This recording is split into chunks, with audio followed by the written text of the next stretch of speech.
السلام عليكم ورحمة الله وبركاته. ازيكم يا حبايبي؟ عاملين ايه؟ يا رب تكونوا بخير.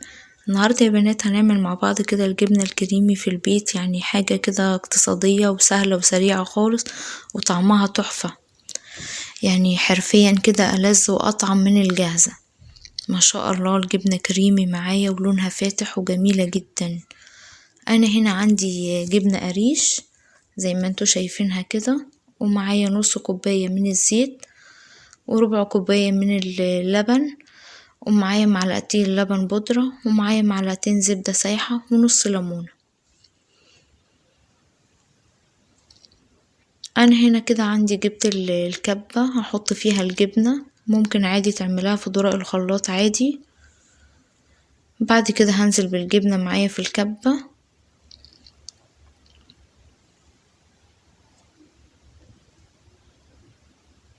بعد كده ما حطيت معايا الجبنة في الكبة معايا زي ما انتوا شايفينها، هنزل عليها بربع كوباية من اللبن، وهنزل عليها بلبن البودرة.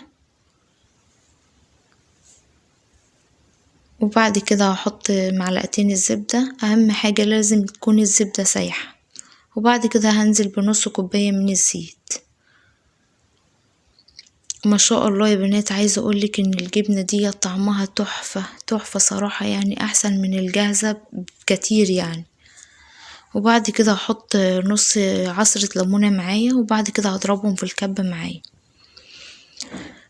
طبعا الناس اللي هي مش عندها جبنة قريش ممكن تعمل البديل لها ايه، تجيب اللبن تحطيه على النار تغليه، وبعد كده تحط عليه شوية من الخل، وبعد كده اللبن هيبدأ يقطع كده معاكي.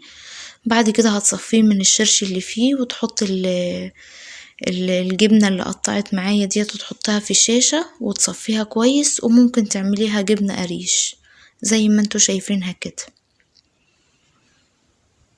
وبكده ما شاء الله الجبنة، يعني الجبنة ما شاء الله بيبقى لونها فاتح كده وجميلة زي ما انتوا شايفينها. بعد الجبنة ما انضربت معايا كويس ما شاء الله كان طعمها جميل جدا.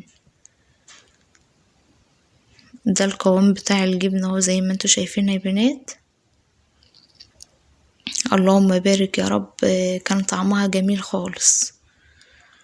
وبكده انا جبت علبة معايا وهحط فيها الجبنة وبحفظها، يعني بحطها في علبة تلاجة، وبحطها في التلاجة عندي. ما شاء الله الله اكبر عليها، كان قوام الجبنة جميل خالص وطعمها كان تحفة الصراحة. ما شاء الله ادي شكل الجبنة معانا بعد لما خلصناها. ما شاء الله عليها جبنة كريم، يعني صراحة حاجة مضمونة طبعا، وانت اللي عاملاها بايديكي في البيت، وما شاء الله يعني حاجة تحفة.